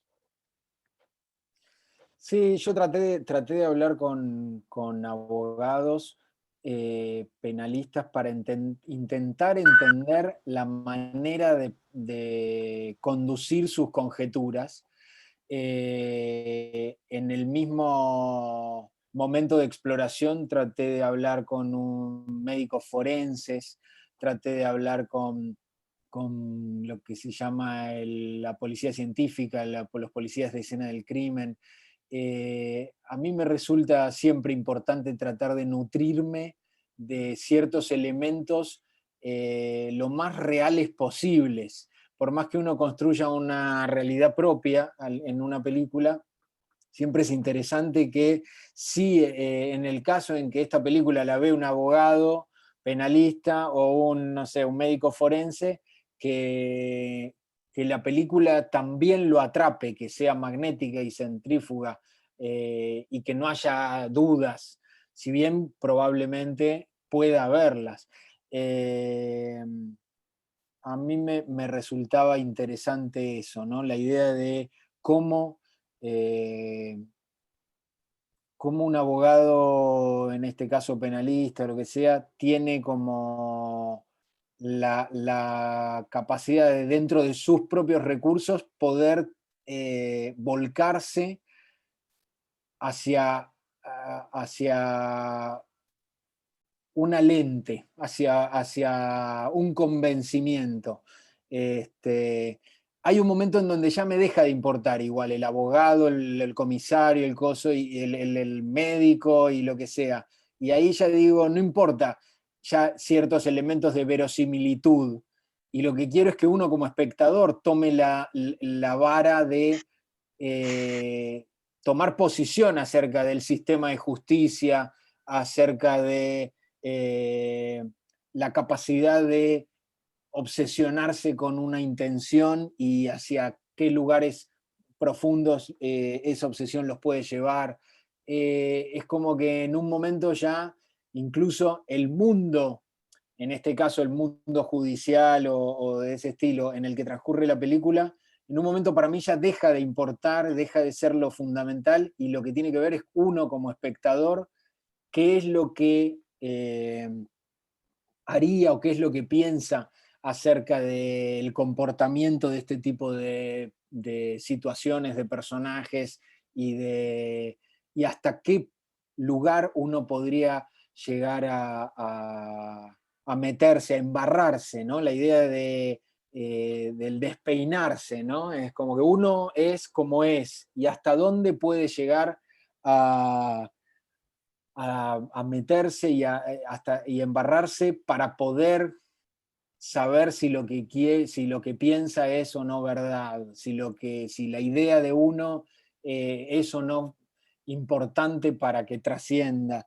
De eso también a veces me resulta importante. Es como acercarme lo más posible para generar un verosímil, pero también alejarme lo más posible como para que no sea fundamental saber de leyes o de lo que sea, ni tampoco que de eso se trate la película, sino que de lo que se trata de la película al fin y al cabo es de personas, de comportamientos humanos, de emociones y de una capacidad sensorial, ¿no? Una de las frases de la película es todo está en los detalles. Y eso, ¿no? También la capacidad sensorial, el poder potenciar cada uno sus propios sentidos para que emerjan y que uno se comporte a partir de sus propias entrañas, o en todo caso poder analizar cómo es el comportamiento de uno mismo a partir de sus propios sentidos. No sé si contesté lo que más o menos preguntaba, pero eso es algo así. Está bien. No, me parece que lo importante es que tiene que haber un acercamiento, ¿no? Hay una instancia de acercamiento a ese mundo en el cual uno decide meterse para contar una historia. Fundamental, porque básicamente uno está construyendo un mundo basado en mundos que existen, de la realidad, y en donde uno está queriendo aprovechar ciertos elementos de la realidad para que el espectador se meta un poco más allá, con cierto camino más allanado, ¿no? Si fuera una película fantástica, quizás uno tiene la necesidad de construir mucho más el mundo y las reglas del mundo. Cuando uno aprovecha, en este caso, el cierto terreno de la realidad, el derecho, la facultad de derecho, un crimen, etc., hay elementos que si uno los sabe aprovechar y si uno tiene la capacidad de investigar dentro de ese mundo, entonces es mucho más fácil abrirle las puertas al espectador para que no tenga que entender ciertas cosas. Uno no tiene que perder el tiempo explicando ciertas cosas, porque esas cosas ya, al fin y al cabo, el espectador las entiende. Eso sería. Muy bien. Tati. Sí, tengo acá dos preguntas más en el chat. Bueno, y vamos cerrando. Dale, hacemos esas dos y cerramos. Acá Galaxia pregunta, ¿cuánto tiempo estuvieron grabando la película ¿Y cuál fue la escena que más tuvieron que repetir? El tiempo de filmación fueron 8 semanas, 40 días, en donde filmamos de una manera totalmente desordenada, porque quizás el comienzo de la película se filmó exactamente el último día de filmación, el último día de rodaje. Y así sucesivamente uno no necesariamente filma en orden, ¿no? Un poco lo que decía antes. Pero sí recuerdo perfecto que fueron 40 días de filmación. Y en cuanto a cuál fue la escena que más repetimos, yo no sé si será la que más repetimos, pero sí puedo decir que una escena que fue realmente muy complicada de hacer y que la repetimos al punto en que ya, ya nosotros mismos nos reíamos de la cantidad de veces que la habíamos repetido, tiene que ver con ese plano secuencia en donde la cámara va girando y el personaje de Bermúdez, el que hace Ricardo Darín, va tirando y desordenando su propia casa y su propia biblioteca en búsqueda de esa espadita. Era una escena muy compleja de actuación y muy compleja de cámara, porque la cámara tenía que ir girando y girando y girando, se veían los 360 grados del espacio, de la locación, había que cada vez que terminábamos una escena ir y reordenar todo el lugar, y volver a desordenarlo, requería mucho tiempo de trabajo. Y esa sí recuerdo que fue una escena que la hicimos una gran cantidad de veces, y puedo decir que no usamos ni la primera ni la última. La que está en la película debe ser una de las del medio. O sea que incluso después de que ya la escena estaba bien, seguía yo buscando algo más. Pero sí, recuerdo que esa fue una escena muy, muy compleja de hacer y que yo tenía muchas ganas de contarla de esa manera, ¿no? Porque también de eso se trata dirigir. Uno lee una escena en el guión en donde dice: el personaje de Bermúdez busca la espadita por su casa, tirando los libros de su biblioteca, al punto en que cae vencido en el sillón. Bueno, ¿cómo se filma eso? Muchos planos de detalle, muchos planos generales, muchos planos cortos, muchos planos de él. Bueno, ahí en ese caso, yo lo que tomé la decisión es de generar una especie de plano secuencia de una cámara girando en 360 grados para también potenciar el enloquecimiento del personaje, ¿no? Como que esa cosa sea como hasta incluso entre una mezcla de alucinógena y que maree. Entonces, de ahí un poco la decisión de cómo filmarla. Bueno, Y- a ver. tengo Sí, una para más. ¿Te la hago o como quieras? Sí, sí, sí. Sí. Acá Camila tenía una última pregunta sobre si los tics de los personajes tienen un trasfondo o es simplemente un agregado. A ver, por ejemplo, ¿qué sería un tic del personaje en este caso? A ver, Camila, ¿a qué te referís? Hola, buenas. Tipo, el tic de Gonzalo, de las mentiras que se compraba, o el personaje de Darín, que tenía la moneda, que siempre tipo la ponía. O sea, eso ya lo expliqué, ¿no? Pero Ok. No, sí, claramente son elementos que ayudan a construir a los personajes, en donde por un lado se mezcla la idea de, como vos decís, ciertos tics con tratar de que esos tics se siembren algo que a lo largo de la película se vaya potenciando. Entonces, lo de la moneda es un tic del personaje, pero también funciona simbólicamente con las dos caras de la misma moneda, con la némesis, etcétera, etcétera, etcétera. Las pastillas del personaje de Gonzalo son un tic, pero también son un elemento fundamental cuando el personaje de Bermúdez, el que hace Darín, tiene que ir a la farmacia y no le funciona exactamente ¿cómo se llama? La cuenta, y si agrega esas pastillas le termina de funcionar. Entonces son elementos que, como te habrán llamado la atención quizás porque tienen planos detalle. Entonces tienen planos detalle un poco para caracterizar al personaje, para demostrar sus obsesiones, pero también para que vos atiendas en ciertos elementos y que pongámosle a la hora de llegar a la farmacia, el espectador también haga las veces de detective, de investigador, y diga, lo que faltan son las pastillas. Y ahí entonces se genera también un diálogo identificatorio entre el espectador y el personaje, y vas como de la mano con él, y decís, claro, le faltan las pastillas porque recuerdo que las come. Entonces, por eso es que uno va otorgándole a los personajes ese tipo de elementos. Bueno, Claro, muy bien. está ahí. Te iba a decir de último que si nos querías recomendar alguna película argentina de los últimos años, alguna que haya salido y digas, bueno, estaría bueno que la vean. Ok. A ver,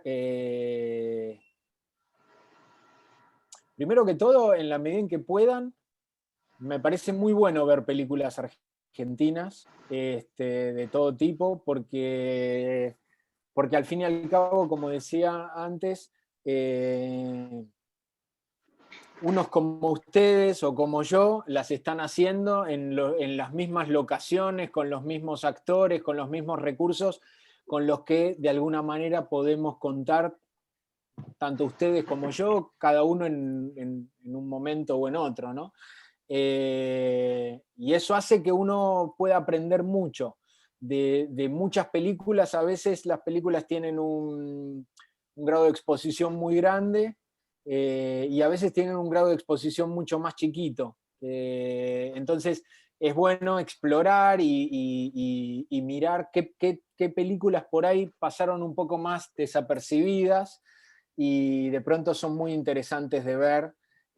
En algunos casos porque trabajan con actores más desconocidos, en algunos casos trabajan con actores o actrices ni siquiera con una formación teatral, sino que tratan de aprovechar ciertas formas de ser de los como se dice, de su propia vida cotidiana. Últimamente estuve viendo muchas películas que se están filmando mucho en Córdoba, en Corrientes, en Entre Ríos, y muchas de esas películas tienen esto que les decía, ¿no? Actores que a priori, por lo menos a mí, me resultaban mucho más desconocidos, con otro tipo de formación y que generan te hacen sumergirte en el mundo de las películas de una manera muy potente, muy fuerte. Entonces, a mí me parece muy, muy lindo explorar esas películas. Hay una película que es del año pasado que se llama Los Sonámbulos, que me parece muy, muy, muy buena película, de Paula Hernández. Si se quiere, más atrás, a ver, déjenme pensar. Bueno, mucho más atrás, si quieren, una película de los años 80 que a mí me gusta mucho, se llama Tiempo de Revancha, que es una película policial argentina, en ese caso con Federico Lupi y Ulises Dumont, que para mí es como un momento así fundamental de mi vida, haber visto esa película y decir, me encanta, esto transcurre acá. Es con los actores que conozco que hacen las películas acá, y es una película muy argentina y a su vez es una película que me atrapa, etcétera, etcétera. Estoy tratando de pensar películas por ahí más contemporáneas. A mí me resulta muy interesante una película que se llama Muere, monstruo, muere. Estoy tratando de, a ver, de qué otras. No sé qué películas vieron ustedes, a ver, díganme. Acá algunos pusieron No sé si que Los Sonámbulos la vieron y les gustó. Bueno. Aterrados. Aterrados, bueno, el cine de terror está buenísimo, tiene un potencial muy, muy lindo y muy grande, y a veces el cine de terror se hace con pocos elementos, quiero decir, no sé, a veces una película dentro de una casa con 3 personajes y una gran construcción del fuera de campo, te morís de miedo y es espectacular. Entonces hay películas de terror muy, muy buenas, muy interesantes. Yo tengo una anécdota con respecto a Aterrados. Aterrados, me contaron, no sé si es de fuente confiable, pero que en Rusia se estrenó en más de 200 salas. Hay mucha producción de cine de terror en Argentina que nosotros ni conocemos, ¿no? Puede ser, sí, tranquilamente, puede ser. El cine de terror tiene una cosa de viajar por fronteras muy, así como llegar a lugares inhóspitos, así como uno ve de pronto una película coreana o una película, no sé, de donde sea. De pronto, obviamente, las películas argentinas viajan de la misma manera que esas películas. No es extraño que así como nosotros vemos una película polaca, como Ida, o una película sueca, o una serie de estas que ahora están de moda, las series de los países escandinavos, o una serie o una película australiana, neozelandesa, o de cualquier país, no importa. Y bueno, viajan las películas argentinas de la misma manera, entonces tranquilamente las películas que nosotros hacemos acá de pronto se están estrenando ahí y uno ve un afiche escrito en griego de una película argentina o en turco o y eso también es lindo, como un poco lo que decía al comienzo, la idea de viajar en el tiempo y en el espacio. Bueno, vamos a cerrar. Yo quería comentarles que este es nuestro último encuentro en Zoom del programa del Cine Argentino a la Escuela de este año, que tuvimos que adherir a esta forma de trabajar como todo el mundo, y la verdad estamos contentos de haber podido soportar, entre comillas, la pandemia de esta manera, ¿no? Cuando no sabíamos cómo íbamos a mantenernos cerca de los adolescentes con nuestro cine, salió esto, y así que buenísimo, estamos contentos de cerrar, y muchas gracias, Hernán, también de hacer el colorario de este año 2020 para nosotros. Súper interesante, creo que estuvo muy linda la charla. Una pregunta que yo quería hacer la hizo Abril, que es una película que le recomiendes a los chicos, y lo último que quisiera proponerte es como una especie de multiple choice, que dijeras a los chicos que esto es, que te agarre con el humor del día, que si les interesa un poco el cine, ¿qué deberían hacer? ¿Leer, escribir o mirar películas? Y que te las juegues por una, digamos, en el día de hoy. Leer, escribir o mirar películas. Uy, ¿me la tengo que jugar por una de esas tres o me puedo ir por la tangente? Sí, no hace falta, no sé, hace como quieras. Para mí hay que potenciar los sentidos, disfrutar de lo que, de ver una pintura, de comer algo que les guste, de escuchar una buena música, de ver una buena película, de escribir sin temor a equivocarse, sin temor a esa idea de que no sé qué escribir, sino escribir, y no importa si se convierte en algo o en nada, si lo tirás o no lo tirás, de leer todo lo que puedan, ficción, ensayos, teoría del cine o lo que sea, una biografía de alguien, que lean lo que les interese, que vean las películas que también, que tengan ganas. Uno de pronto empieza como a entender cuál es su propia filmografía. No importa si uno dice, en la escuela de cine me dicen que tengo que ver tal película o tales películas, pero a mí no me gustan. Bueno, a ver, ¿cuál es el cine que sí te gusta? Y en todo caso, otras películas por ahí tendrán otro tiempo para poder abordarlas. Tratar de nutrirse de eso, de hacer potenciar los sentidos. Eso es lo que podría decirles. Si tuviera que elegir escribir, leer o mirar películas, quizás las tres son muy importantes. Escribir les va a ayudar a perder miedos, sobre todo miedo a equivocarse, ¿no? Que ese es el peor de los miedos, ¿no? El miedo a que uno puede equivocarse en algo. No, uno nunca se va a equivocar en nada a la hora de escribir, porque uno está, al fin y al cabo, expresando sus propias visiones del mundo, sus propias ideas. Entonces, ¿de qué manera te puedes equivocar si lo que estás haciendo es expresar tus ideas?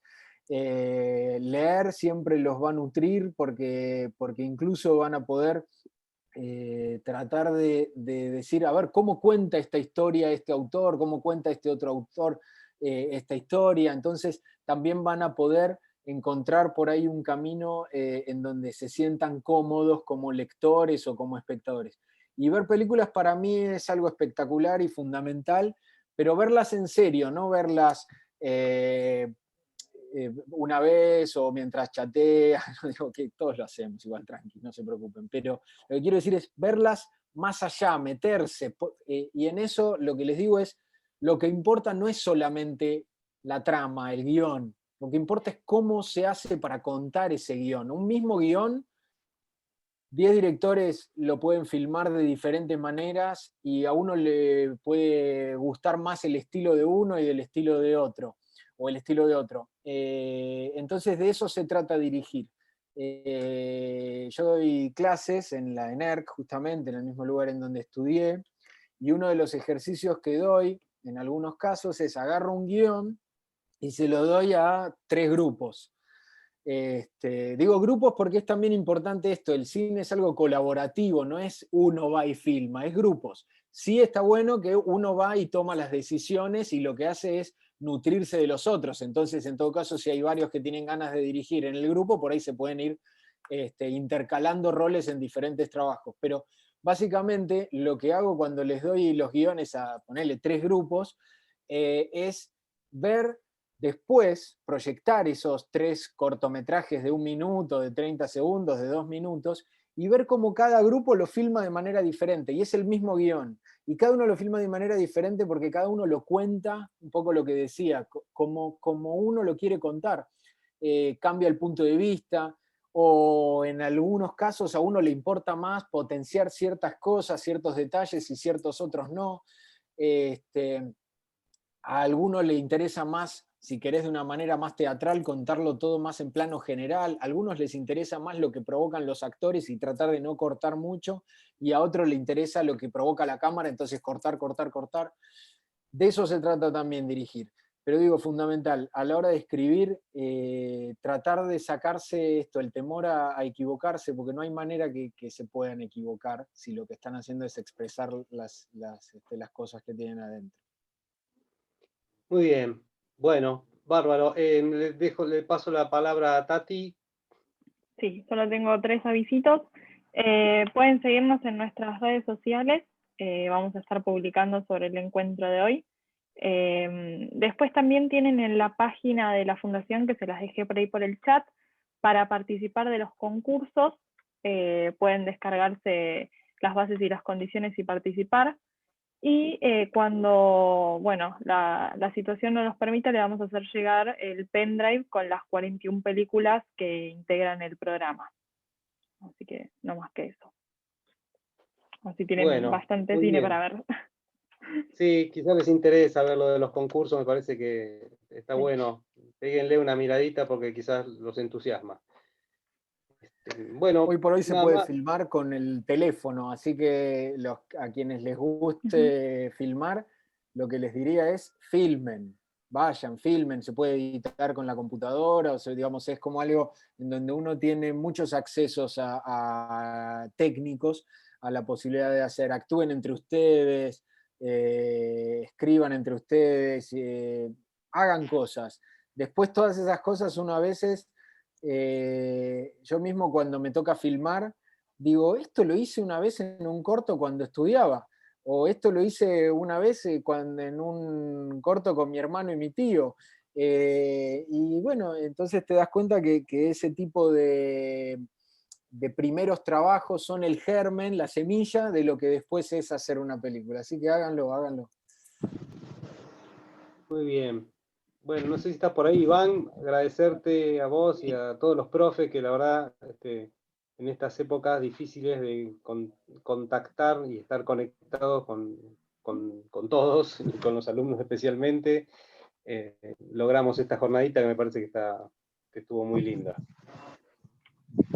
Bueno, quisiera primero que nada agradecerle a las estudiantes y los estudiantes que estuvieron acá, participaron. La verdad que es un orgullo escucharlos hablar. A veces las preguntas que hacen un nivel de calidad técnica que es increíble. Eso por un lado. Después agradecer a Fundación DAC también por este esfuerzo para poder generar este encuentro, que la verdad que para nosotros es muy importante porque también estamos lejos. Chubut tiene una situación económica bastante difícil en este momento en relación a la escuela, digamos. Hace años que venimos con algunas dificultades y bueno, la verdad que estas cosas son las que como docente te empujan a poder seguir trabajando. Y bueno, también a Hernán, por el trabajo de él, por este tiempo. Yo tenía una sola pregunta muy pequeñita. Trabajaste con Bartí como montajista. Yo lo conozco personalmente a él también y lo que me quedaba pensando es si te cortó mucho la película, Vieri, porque es bastante tijeretero, digamos. Del largo que vos escribiste, te recortó mucho la película. ¿Cómo fue esa devolución director-montajista? Breve, simplemente como para redondear esa parte que es la postproducción, que por ahí hablamos mucho de la del carácter, del rodaje, pero ¿qué pasó con la post? Eso simplemente como para redondear y ver cómo lo sentiste vos eso. Primero, por las dudas aclaro, la película la escribió Patricio Vega, no la escribí yo el guión, ¿no? Eso también, siempre para mí es importante valorar el trabajo de cada uno de las personas que lo hacen. En el caso de Pablo, un colaborador fundamental, es quizás el otro guionista, el montajista, ¿no? Porque es como que la película se vuelve a escribir cuando uno la edita.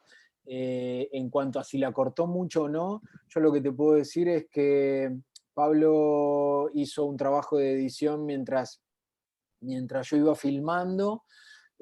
Ahí me mandó la película, ponerle los primeros días después de terminarla, de filmarla, y ahí empezamos juntos un trabajo de montaje en donde empezábamos a tratar de encontrar la película. Eso ya sobre la película terminada de editar. Entonces, imagínense que durante las próximas semanas, con la película ya terminada de editar, nosotros empezamos a trabajar viendo la película todos los días. Nosotros nos encontrábamos, pongámosle a las 10 de la mañana, nos veíamos la película y a partir de ahí cada uno anotaba sus cosas y empezábamos a charlar, a discutir y después a trabajar. Entonces, es fundamental el trabajo del montaje, porque es como decía, es volver a escribirla la película, es volver a tomar ciertas decisiones, volver a contarla, volver a decir, ¿esta es la manera de contar o no? Entonces, para mí el trabajo con él fue espectacular y es extraordinario todo su aporte. Para mí es muy, muy, muy importante el montaje. Uno no puede soltar la película hasta el final, sería, ¿no? Porque cada detalle cuenta. Así como dice la película, todo está en los detalles, cada detalle cuenta. Desde la concepción del guión, la concepción de la puesta en escena cuando uno está trabajando en la preproducción, la filmación, la edición, el sonido, la música, el doblaje, si doblás o no, porque algo por ahí puede resignificarse a partir de un doblaje, si uno utiliza o no tal o cual sonido. Entonces todo eso va construyendo la película y es por eso muy, muy importante poder nutrirse de colaboradores fundamentales y que a uno le entiendan y con los que uno pueda dialogar y también discutir, porque muchas veces a partir de cierta discusión uno entiende sus propias limitaciones, entonces a partir de eso decir, bueno, a ver, ¿cómo hacemos para que esta película en esta zona crezca? Si esto no está funcionando, etcétera, etcétera. Así que nada, para mí Pablo, gran amigo y gran montajista y de películas espectaculares y gran colaborador. Muy bien. Bueno, muchas gracias. Bárbaro. Gracias, gracias a todos, chicos, Iván, Hernán, Tati. Nos vemos en otra ocasión y que el 21 sea mejor. Bueno, gracias a ustedes también, a la DAC, a los profesores, a los Iván fundamentalmente a todos ustedes, chicos y chicas, que la verdad que si algo dentro de ustedes les dice que tienen que hacer películas o hacer teatro o hacer televisión o lo que sea, háganlo, porque lo van a lograr. Solo se trata fundamentalmente de empezar ese camino. Así que nada, ojalá que pronto nos podamos estar encontrando en alguna proyección, en algún festival o lo que sea, y que me digan, vos diste una charla, yo te estaba viendo desde Lago Puelo. Y bueno, nada, así que ojalá así sea. Les agradezco a ustedes por darme el lugar para escucharme, por elegir mi película para charlar y por invitarme a esta reunión. Muy bien, bueno, gente. Muchas gracias a vos, Hernán. Gracias por la generosidad. Placer. Muchas gracias. Que te vaya bien. Muy bueno, gracias, Hernán. Gracias, igualmente. Gracias. Nos vemos muy pronto. Suerte. Chao, chao. Chao.